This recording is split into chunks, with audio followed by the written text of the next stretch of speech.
The roar of motorcycles filled the air as a group of bikers pulled into the dusty gas station on the outskirts of town. The sun beat down with no mercy, making the heat shimmer off of the cracked asphalt. It was just another scorching summer day in this sleepy desert town, or so it would seem. Among the sea of leather jackets and bandanas, one figure stood out. A man in crisp military fatigues was filling up his pickup truck, his posture straight as an arrow even in the sweltering heat. The Sodder's presence didn't go unnoticed by the rowdy bunch of bikers who had just arrived. As the bikers dismounted their chrome steeds, their eyes locked onto the soldier. Whispers and snickers rippled through their group. One of them, a burly man with a thick beard and arms covered in tattoos, nudged his buddies and jerked his head towards the uniformed man. A mischievous grin spread across his face, spelling trouble. The soldier, seemingly oblivion to the attention he was attracting, calmly replaced the gas nozzle and headed into the station to pay. As the door swung shut behind him, bikers leaned in toward each other, their voices low, but their intentions clear. Whatever they were planning, it wasn't going to end well for someone inside the station. The air conditioning was a welcome relief from the blistering heat outside. The soldier approached the counter, fished for his wallet. The cashier, a young woman with tired eyes, managed a small smile as she rang up his purchase. Just as he was about to hand over the cash, a commotion outside caught their attention. The soldier's eyes narrowed as he glanced out the window. The bikers were circling his truck like vultures, their laughter carrying through the glass. One of them had picked up the gas nozzle and was pretending to spray the vehicle, while another was making obscene gestures towards the station. The cashier's smile faltered, replaced with a look of concern. "Those guys have been causing trouble around here lately," she said, her voice barely above a whisper. "Nobody wants to stand up to them."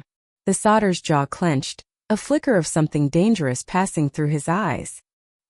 He turned back to the cashier, his voice calm but tinged with steel. "Ma'am, I apologize in advance for any disturbance I might cause." With that, he strode towards the door, his movements purposeful and controlled. The bell above the door chimed as he stepped out into the heat, once more the sound seeming to herald the confrontation to come. The bikers fell silent as the soldier approached, their smirks fading slightly in the face of his unwavering gaze. The bearded leader, however, huffed out his chest and stepped forward, clearly relishing the challenge. Well, the biker, his voice was low and drawling, tripping over itself in mock politeness.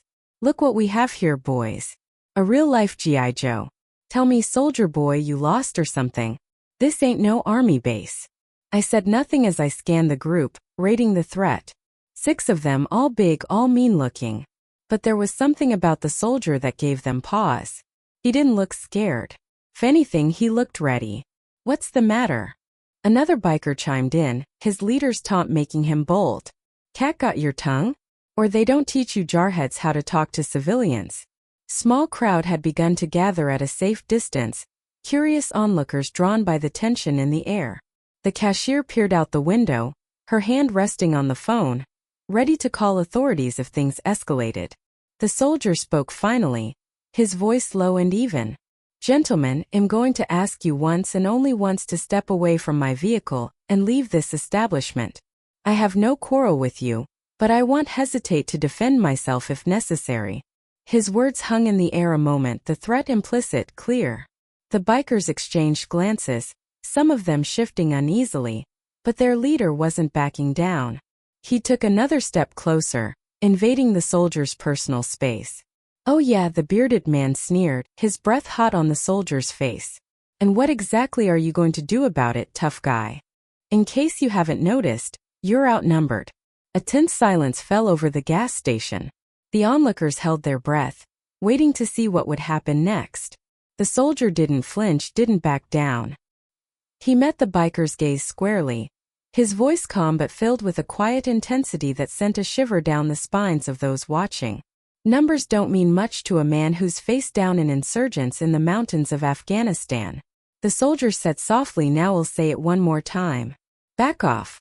Something's in his tone caused the biker leader to hesitate for the first time, a flicker of doubt crossing his face, but he was in too deep now, pride on the line in front of his crew. He couldn't back down without losing face. With a growl of frustration, the biker shoved the soldier hard. expecting him to stumble back, but the soldier didn't budge an inch. Instead, faster than anyone could follow, his hand shot out, gripping the biker's wrist in an iron hold. The biker's eyes widened in surprise and pain. He tried to pull away, but the solder's grip was unyielding. The other bikers tensed, ready to jump in, but something in the soldier's eyes kept them rooted to the spot. Last chance, the soldier said, his voice barely above a whisper.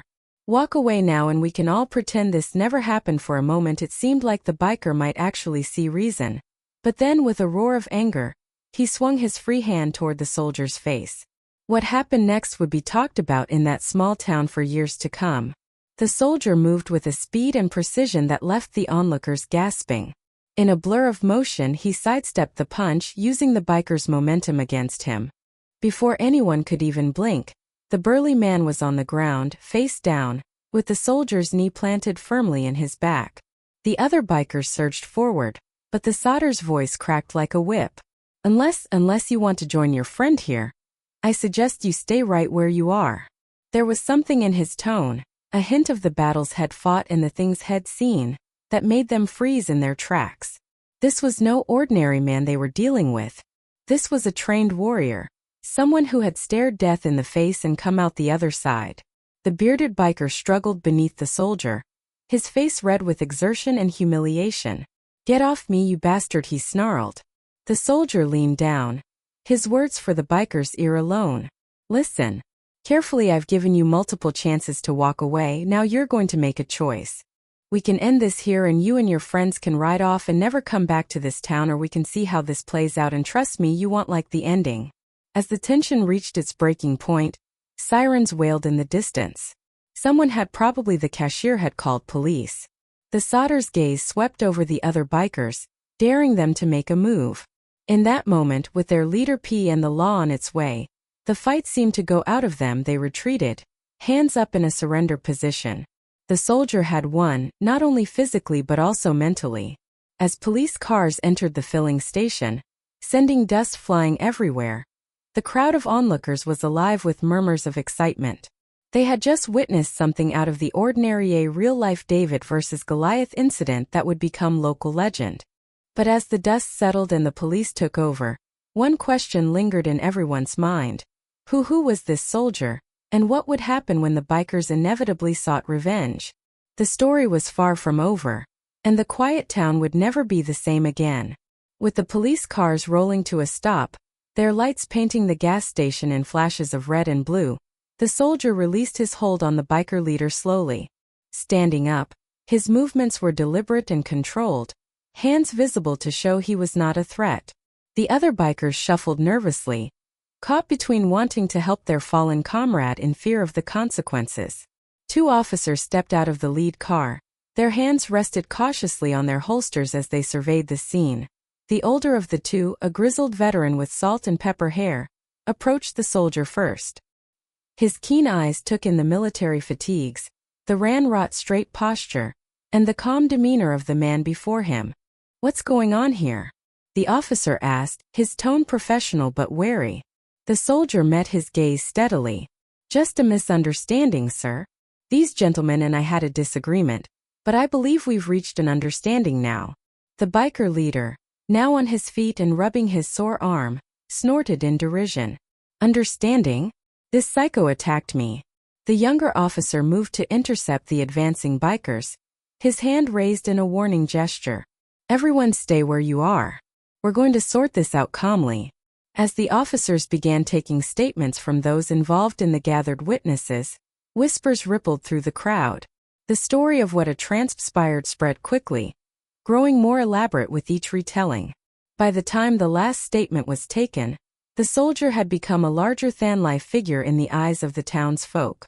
The older officer pulled the soldier aside, his voice low. "Look, son, I appreciate you standing up to these troublemakers. They've been a thorn in our side for months, but I can't condone vigilant to justice, even from a military man." The soldier nodded, understanding in his eyes. "I assure you, sir, that wasn't my intention. I only wanted to defuse the situation." The officer sighed, running a hand through his thinning hair. "I believe you, but this isn't over those bikers. They're part of a larger group that's been moving into the area. They're not going to take this laying down as if on cue." The rumble of more motorcycles became louder until a dozen riders pulled into the gas station, their bikes gleaming in the afternoon sun. At their head was a man whose very presence commanded attention. Tall and lean, with a face weathered by years on the road, he carried himself with the easy confidence of a born leader.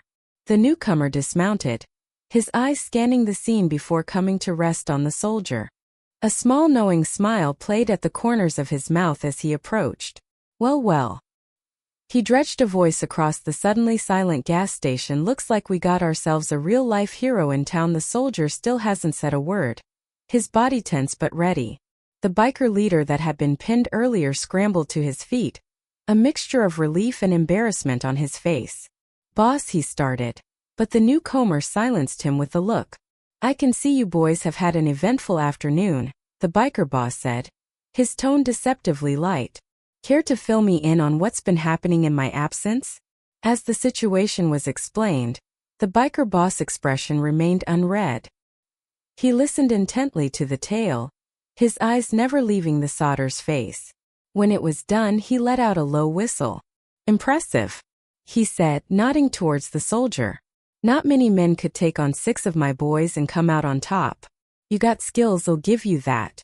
The compliment hung in the air, laced with an undercurrent of threat. The soldier inclined his head slightly but remained silent, wary of the man before him. The biker boss turned to the police officers. Again his manner changed, this time becoming one of polite concern. "Officers, I hope my boys haven't caused too much trouble. We're just passing through, you understand, and no need for any of this to go further, is there?" The older officer frowned, clearly torn between his duty and the desire to avoid escalating the situation that depends on whether anyone wants to press charges. All eyes turned to the soldier. He stood there considering his options, aware that his decision could have far-reaching consequences for the town and its people. After a moment he shook his head. "No charges, like I said, it was just a misunderstanding." Of the biker boss clapped his hands together, a smile not quite reaching his eyes. "Wonderful, then I'd say our business here is concluded. Boys, mount up, we got places to be." As the bikers prepared to leave, the boss approached the soldier one last time. He leaned in close, his voice pitched low so only the soldier could hear. "You've made quite an impression, my friend. Let me give you some friendly advice. This town, it's going to be ours soon enough. You do well to stay out of our way." With that, he turned and strode back to his bike. The roar of the engines filled the air once more as bikers rode off, leaving behind them a cloud of dust and a sense of unfinished business. As the crowd started to disperse and the police prepared to leave, the old officer approached the soldier one last time. "You stirred up a hornet's nest, son. Those men, they're not going to forget this, and their boss, he's not someone to be trifled with." The soldier nodded, his expression grim. "I understand, sir, but I couldn't stand by and do nothing." The officer sighed, a mix of admiration and concern in his eyes. "No, I suppose you couldn't just watch your back, and if you need anything, don't hesitate to call us." As the last of the police cars pulled away, the soldier was left alone at the gas station. The cashier, who had watched the entire scene unfold, approached him hesitantly. "That was incredible," she said, her voice full of awe. "I've never seen anyone stand up to them like that." "But what happens now?" The soldier turned to her, a small reassuring smile on his face. Now we wait and we prepare." As he drove away from the gas station, the soldier's mind raced. He had come to this small town looking for peace, a place to heal from the scars of war. Instead, he found a community under siege, terrorized by men who thought might makes right. He knew he should leave, move on to another town and leave this fight behind, but something held him back. Maybe it was the look of hope in the cashier's eyes, or the quiet desperation he had sensed in the townspeople, or maybe it was simply that he was tired of running, tired of turning his back on those who needed help. Whatever the reason, as he pulled into the driveway of the small house he had rented on the outskirts of town, the soldier had made up his mind. He wasn't going anywhere. This was a town that needed someone to stand up for it, and he was just the man for the job. But as night fell and the town settled into an uneasy quiet, questions remained. Who was this mysterious soldier? What had brought him to this small desert town? And more importantly, what would happen when the bikers inevitably returned seeking revenge for the battle at the gas station? The war for the soul of the town was only just beginning, and was over, but as a soldier prepared for what was to come, he knew the hardest fights were still ahead. The following days in the small desert town were charged with electric tension. A word about the son of confrontation at a gas station spread like a wildfire, and a mysterious soldier became the talk of every diner, arbor shop and front porch. Some hailed him as a hero, a beacon of hope in their struggle against the encroaching biker gang. Others worried his actions would only bring more trouble down on their heads. At the local diner Mabel's Place, the soldier sat in a corner booth nursing a cup of coffee as he observed the bustling breakfast crowd. The bell above the door chimed, and in walked Sheriff Tom Hansen, the older officer from the gas station incident. Their eyes met, and after a moment's hesitation the sheriff made his way over. "Mind if I join you?" he asked, sliding into the opposite seat without waiting for a response. The soldier nodded, pushing a menu towards him. "You know," the sheriff began, his voice low, "I never did catch your name that day." The soldier paused, then set down his cup. Jack Reeves." Sheriff Hansen nodded, a ghost of a smile on his weathered face. "Well, Jack seemed to become quite the local celebrity. Not everyone's happy about it, though." Just then the diner door swung open again and a hush fell over the room. A group of men in leather jackets swaggered in, their eyes scanning the crowd before settling on Jack and the sheriff. The leader, a wiry man with a snake tattoo coiling up his neck, sauntered over to their booth. "Well, if it isn't the town's new guardian angel," he sneered, leaning on the table. "Enjoying your moment in the spotlight, soldier boy?" Jack remained calm. His gaze was steady, his eyes never leaving the biker's face. "Just having breakfast. You're welcome to find your own table." The biker's eyes narrowed, but before he could respond, Sheriff Hansen spoke up. "Is there a problem here, gentlemen?"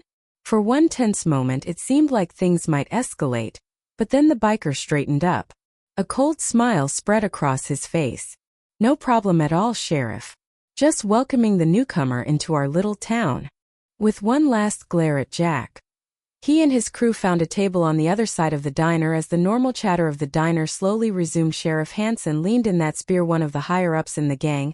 He's bad news, Jack. You put a target on your back." Jack nodded, his expression grim. "I figured as much, but I couldn't just stand by and do nothing." The sheriff sighed, running a hand through his thinning hair. "I understand, but this town, it's complicated. The bikers, they got their fingers in everything. Some folks are scared, sure, but others, they're benefiting from the arrangement." Before Jack could answer, their waitress approached. It was Sarah, the cashier from the gas station. Her eyes light up when she saw Jack. "Oh, I'm glad to see you're okay," she said, a slight blush coloring her cheeks. "After what happened, I was worried they might come after you." Jack offered her a reassuring smile. "I can take care of myself, but thank you for your concern." As Sarah took their orders and walked away, Sheriff Hansen watched Jack with a knowing look. "She's a good kid. Her brother, though, he's mixed up with the bikers. A lot of young folks are. They see the cash, the thrill. They don't know what they've gotten themselves into until it's too late." The discussion was interrupted by a ruckus from the bikers' table. Viper had a young man by the collar, his voice raised in anger. "You think you can just walk away? Nobody leaves unless the boss says so." Jack was on his feet in an instant, but Sheriff Hansen grabbed his arm. "Don't, this isn't your fight." But as the young man's terrified eyes met Jack's across the diner, he knew he couldn't stand idly by. He shook off the sheriff's hand and strode towards the escalating confrontation. "Let him go." Jack said, his voice smooth, but with an undercurrent of steel. Viper turned, his eyes on fire with fury and a spark of fear. "You again? Mind your own business, soldier boy. This doesn't concern you. When you're assaulting someone in public, it becomes everyone's business," Jack replied, standing as the ground was tense in the diner. Everybody watched while holding their breath, waited for what would happen next. Viper's fingers on the young man relaxed, but his glare intensified. "You have no idea what you're getting into," Viper hissed. "This is bigger than you, bigger than this whole damn town." Before Jack could respond, Sheriff Hansen appeared at his side, hand resting cautiously on his holster. "All right, that's enough, Viper. You and your boys need to leave now." For a moment it seemed like Viper might refuse, then he released the young man, shoving him away. "This isn't over," he snarled, pointing at Jack. "You've made a big mistake crossing us." As the bikers filed out of the diner, the young man they'd been threatening approached Jack, his eyes wide with a mix of fear and gratitude. "Thanks, Mr. I didn't know what to do." Jack studied him closely. He couldn't have been more than 20, with a lanky build of someone who'd recently hit a growth spurt. "What's your name, son?" "Tommy," the young man replied, casting a nervous glance at the door. "Tommy Carter, I got to go. Thanks again." As Tommy hurried out, Sarah appeared at Jack's elbow, concern etched on her face. "That's my brother," she said softly. What did they want with him?" Jack exchanged a look with Sheriff Hansen. The pieces were starting to fall into place, and the picture they formed was troubling. This wasn't just about a gang musing in on a small town. There was something bigger at play here. Something that had ensnared the town's youth and threatened to tear the community apart. As the diner buzzed with excited chatter about what had just transpired, Jack knew that his simple hope for a quiet life had vanished. He was in the middle of this now, whether he liked it or not. The question was, how deep did this go, and what would it take to put things right? Outside, the desert sun beat down. Dusty streets, oblivious to the undercurrents of tension and fear running through the town. And somewhere out there, the biker gang was plotting their next move. Battle lines had been drawn, and Jack Reeves found himself at the center of a storm that threatened to engulf everything and everyone around him. The weeks after the incident in the diner were tense like the lull before a hurricane. Jack Reeves found himself tightroping between his urge to be of service to the town and not to further escalate the conflict. He spent his days getting to know the locals, listening to their stories and piecing together the complex web of relationships that tied the town to the biker gang. Sarah became a frequent visitor to Jack's small rental house, bringing home cooked meals and town gossip. "They're saying you're some kind of special forces," she said one evening, perched on his porch railing. "That you got training none of us can even imagine." Jack smiled ruefully, his eyes distant. "People like their stories. Truth is, I'm just a man who's seen too much and is trying to do the right thing." But Sarah didn't give in so easily. "About Tommy. Have you seen him?" Jack's face turned grave. He hadn't told Sarah how he suspected her brother of joining the gang, not since that afternoon when they were sitting in the diner. "Sarah, I think Tommy may be in a little over his head." Before he could continue, the sound of motorcycles shook the air as a group of bikers raced past Jack's house. Their heads turned in unison towards him as they whizzed by. It wasn't an accident. It was a message. The next day, Jack went to see Sheriff Hansen at the station. The older man looked tired, the weight of the town's problems evident in the slump of his shoulders. "They're getting bolder," Jack said without preamble. "Whatever they're planning, it's coming to a head soon." Hansen nodded gently. "I know. We found one of our deputies beaten half to death last night. He was investigating some warehouses on the outskirts of town. Said he saw something he wasn't supposed to." Jack leaned forward. His voice was low. "What kind of something? Drugs? Weapons? Who knows, but it's big, Jack. Bigger than anything this town's ever seen." As they spoke, putting together what little they knew, one thing started to take shape. The gang wasn't just terrorizing the town. It was making it a base for a far bigger operation, and its targets were going to be the town's youth to get its dirty work done. He walked home with a great feeling of being watched from every shadow that night. This town that had seemed like an idealistic haven when he first came now felt like a powder cake waiting to go up in flames. Quickened his pace. His instincts from years of combat high. He was almost home when a figure emerged out of the darkness. It was Tommy, Sarah's brother, nervous and strung out looking. "Mr. Reeves," he said, his voice trembling. "I doubt I need help." Jack invited him inside, first checking the street before closing the door. "What's going on, Tommy?" In a rush, the young man's story came out. Had joined the gang for the money, but things had quickly spiraled out of control. Now he was in over his head and afraid for his life. "They're bringing in a big shipment tomorrow night," Tommy said, his eyes wild, "at the old Airstrip outside town. But it's not just drugs, there's something else, something they're real nervous about." Jack's mind was racing. This could be the break they needed to bring down the gang's operation. But it was also incredibly dangerous. "Tommy, I need you to stay here tonight. Don't tell anyone where you are, not even Sarah." As Tommy settled into the spare room, Jack made a call to Sheriff Hansen. They agreed to meet at first light to plan their next move, but as Jack tried to sleep that night, he couldn't shake the feeling that they were missing something crucial. The next day passed in a blur of preparation and tension. Jack and Hansen gathered what trusted deputies they could, but they were woefully outnumbered. As dusk fell, they set out for the old Airstrip, the desert wind carrying the promise of violence. They arrived to find the place seemingly deserted. Old hangars loomed in the twilight, the shadows stretching across the cracked tarmac. Jack's instincts screamed that something was wrong. "It's too quiet," he whispered to Hansen. "They should be here by now." Suddenly the night exploded into chaos. Bright lights lit up the air. Stam trip temporarily blinded them. The roar of motorcycles filled the air as bikers seemed to appear from every which way. In the center of it all stood the biker boss from the gas station. His face twisted in a triumphant sneer. Well, he called out, "Looks like the soldier boy brought some friends to our little party." Jack's mind raced. How had they known? Then it hit him, Tommy. It had been a setup from the start. As the bikers closed in, weapons glinting in the harsh light, Jack realized they were hopelessly outnumbered and outgunned. He shared a grin look with Hansen. Whatever happened next, it was clear that this was the moment everything had been building towards. The biker boss stepped forward, his voice carrying across the tarmac. "I gave you a chance to walk away, soldier.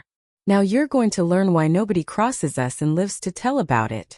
Jack's hand hovered near his concealed weapon, every muscle in his body taut and ready. He knew what happened in the next few moments would determine not just his fate but that of the entire air crackled with tension. The two sides faced each other off, neither willing to make the first move. Far away, Koyopowed its mournful cry, seeming to echo this dire situation.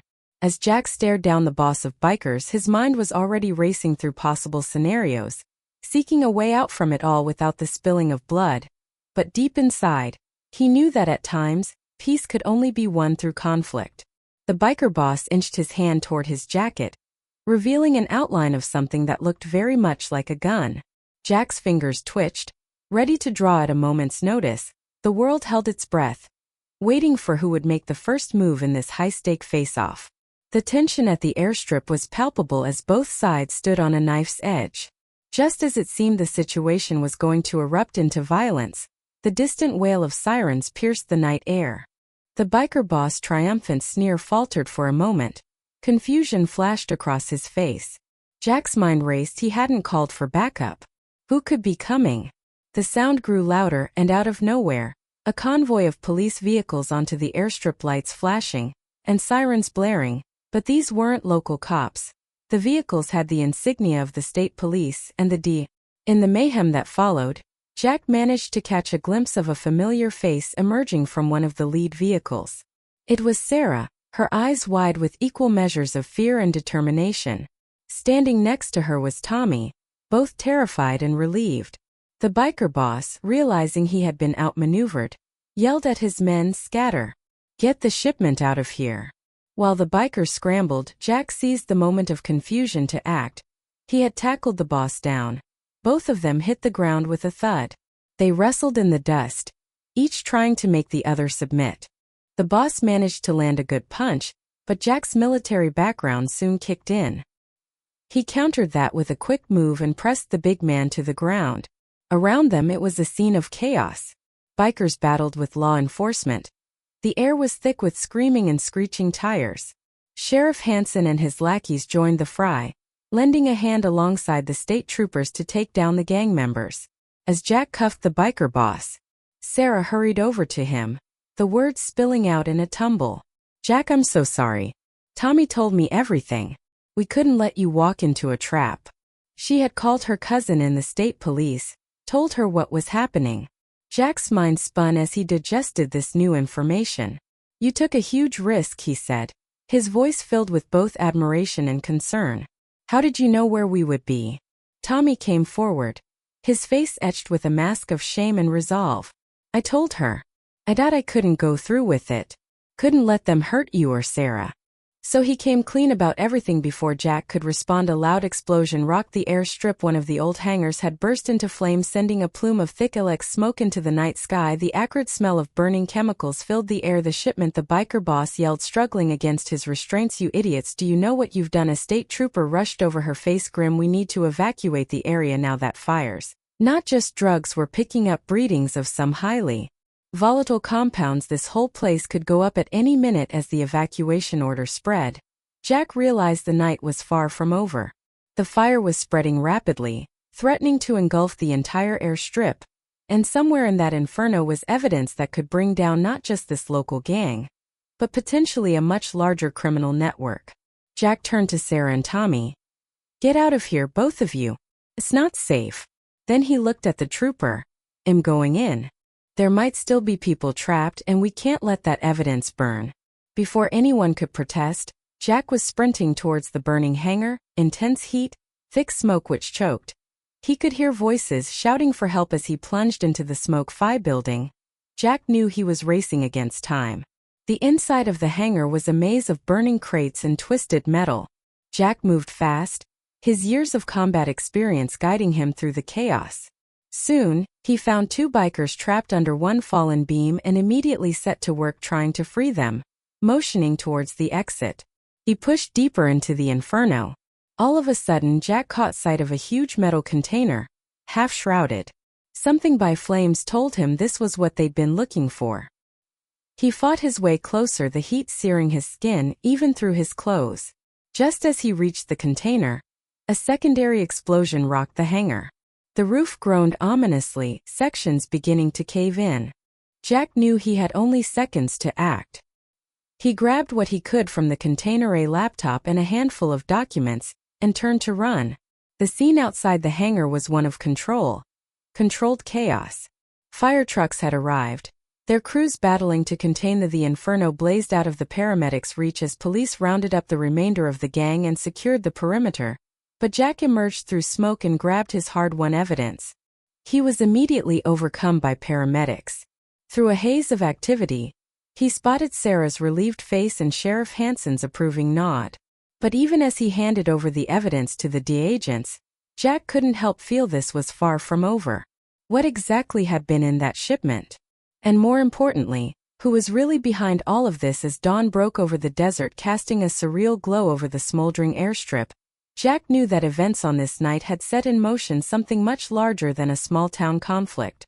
The battle may have been won, but the war was only just beginning. In the days following the airstrip showdown, the small desert town buzzed with activity. State and federal agents combed through evidence, interrogating arrested gang members and piecing together the extent of the criminal operation. Jack found himself at the operating in the eye of the storm itself, working with the authorities to untangle an intricate web of corruption and crime. The laptop and documents he had salvaged from the burning hangar turned out to be priceless. They revealed a network much more extensive than anyone had ever perceived, involving not only the local biker gang, but also high-ranking officials of neighboring states. The town had been no more than a cog in a much larger machine of drug trafficking and money laundering. As the investigation progressed, Jack couldn't rid himself of a nagging feeling that they were still missing something crucial. The biker boss, now in custody, maintained a smug demeanor despite facing serious charges. It was as if he knew something they didn't. One evening, as Jack pored over the evidence in Sheriff Hanson's office, Sarah burst in, her face flushed with excitement. Jack, Tommy remembered something he overheard the boss talking about, a failsafe. Something hidden in the old mine outside town. Jack's instincts went into high gear. This could be the missing piece they've been searching for. Within the hour, a team was gathered and off to the abandoned mine they went. The desert night masked their movements as they approached the entrance of the mine. Jack felt the tingle of anticipation he knew so well in combat. Something big was waiting for them, he was sure of it. The team entered the dark tunnel cautiously, and the flashlights cast eerie shadows on the walls of the room. They followed until deep in the mine they came to a hidden chamber stuffed to the gills with extremely high-tech computer equipment, absolutely out of place in the rustic setting. Large-eyed Jack had any idea what they had uncovered: a command center, basically the nerve hub for the entire operation. As the tech geeks got to work, crypting the system, Jack spied a small safe sitting in a corner of the room. Using the sort of computer expertise he'd rather forget he ever knew, he cracked it open. A single USB stick was inside. What was on that USB stick sent shockwaves throughout the investigation. It contained hard evidence linking the criminal network with several high-ranking politicians and business leaders, some at the national level. The corruption ran deeper than anyone had imagined. But as Jack and the team reveled in their discovery, a low rumble echoed through the mine. The ground beneath their feet began to shudder. Realization dawned on Jack's face. It was a trap. The biker boss failsafe wasn't just evidence. It was a plan to bury it all along with anyone that would have found it. Everyone out. Now, Jack yelled, grabbing the drive and essential evidence. The team scrambled towards the exit as the tremors intensified. Rocks and debris rained down around them as they took off. Against time, just as they burst out of the mine entrance, a huge explosion shook the hillside. The mine collapsed in on itself, shooting up a cloud of dust blotting out the stars. As they caught their breath, the magnitude of what they had narrowly escaped was beginning to sink in. Over the coming days, the full extent of their discovery came to light. The evidence they'd recovered produced a string of high-profile arrests, which sent shockwaves through corridors of power across the country. The small desert town found itself at the center of a national story, its name splashed across headlines and news broadcasts as the dust settled. Jack found himself hailed as a hero not just by the townspeople but by a grateful nation. Offers poured in, book deals, speaking engagements, even a possible run for office. But as he stood on the porch of his small rental house, watching the desert sunset, Jack felt a familiar restlessness stirring inside him. Sarah joined him, her presence a comforting constant amid the whirlwind of recent events. "So what's next for the town hero?" she asked, a hint of worry in her voice. Jack turned to her, a small smile playing on his lips. "You know, for the first time in a long while, I'm not sure, but I think I might stick around for a bit. This town's been through a lot. It might need someone to help keep an eye on things." As they stood there, the desert breeze carrying the promise of a new chapter, Jack's phone buzzed with a message. It was from an unknown number, containing just 4 words. "It's not over yet." Jack's jaw clenched as he read the message. He had thought this was the end, but it appeared the story was far from. The sun sank below the horizon, paint pea in the sky in brilliant hues of orange and purple. Jack Reeves knew that perhaps his greatest battle yet was still ahead. But this time you wouldn't face it alone. The sleepy desert town had changed him as much as he had changed it. Whatever challenges lay ahead, Jack knew that he had found something here worth fighting for. In a prepared state of mind to take on whatever would come next, one day at a time, the first stars began to twinkle in the darkening sky. Heavy was the mysterious text message on Jack's mind. In the days that followed, he debated whether to share it with the authorities but decided to keep it to himself for now. Something told him this was a personal challenge, one he needed to face on his own terms. Life in the small desert town gradually returned to a semblance of normality. The national spotlight faded, leaving the residents to rebuild and heal. Jack found himself falling into a new routine, helping out at the sheriff's office, lending a hand to whoever needed it.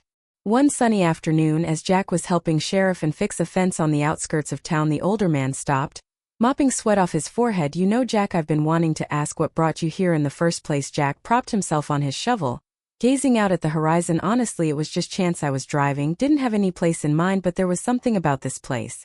Felt right, like I might be able to find some peace here." Hanson chuckled. "Well, you sure shook things up before you got to that piece, but I'm glad you stayed. This town needs good men like you." As they worked, Jack's mind wandered to the future, had spent so long running from his past, from the memories of war and loss that haunted him. But here, in this town that had faced its own battles, he felt a sense of belonging he hadn't experienced in years. That evening, Jack met Sarah at Mabel's place for dinner. The diner was abuzz with the usual crowd, but there was an airiness to the place that hadn't been there before. As they slid into a booth, Sarah handed him a local newspaper. "Look," she said, pointing at an article about turning the old Airstrip into a community center. "Tommy's even volunteering to help with the construction." Jack smiled, genuinely pleased to see the positive changes taking root. "That's great. How is Tommy doing?" Sarah's expression softened. "Better. He's got a long road ahead, but he's committed to making things right. Says he wants to make sure no other kids get caught up in that life." As they chatted over burgers and shakes, Jack felt a sense of contentment wash over him. The wounds of his past weren't gone, but they seemed less raw here, surrounded by people who had faced their own demons and come out stronger. Weeks turned into months, and Jack found himself being drawn into the fabric of the town. He started a self-defense class for the local teens, teaching them much-needed ways to protect themselves, but also discipline and respect.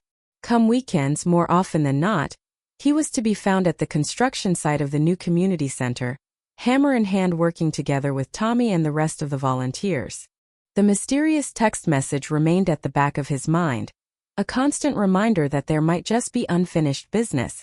But as time passed without incident, Jack allowed himself to hope that perhaps it had been an empty threat. Then on a crisp autumn morning, everything changed.